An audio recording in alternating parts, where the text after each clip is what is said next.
MS ওয়ার্ডে যে কোনো একটা ছবি আনার পরে ধরুন আমি এই পাশে টানতেছি, আসতেছে না, নিচের দিকে টানতেছি, আসতেছে না, এটা কোনো দিকেই নড়তেছে না, এটা উপরে নিচে কোনো দিকে যাচ্ছে না, নড়াচড়াও করতেছে না। তো এই সমস্যার সমাধান আপনি কিভাবে করবেন? এই সমস্যার সমাধান করার জন্য আমি এটাকে ডিলিট দিয়ে দিলাম আর একবার। ডিলিট দিয়ে ছবিটা আনার জন্য আপনার যে ইনসার্ট আছে, ইনসার্টে যাবেন, গিয়ে পিকচারে গিয়ে দিস ডিভাইসে আসার পর এই ছবিটার উপর ডাবল ক্লিক করলাম।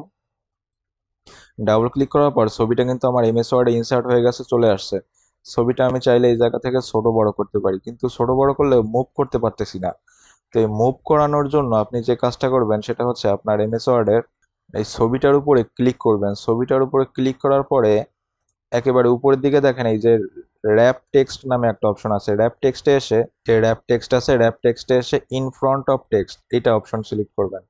এইটা সিলেক্ট করার পরে আমার এই ছবিটা এখন আমার লেখার উপরে চলে আসছে। এখন আমি এই ছবিটাকে যে কোনো জায়গায় যে কোনো অবস্থানে চাইলে মুভ করতে পারতেছি, ছোট বড় করতে পারতেছি।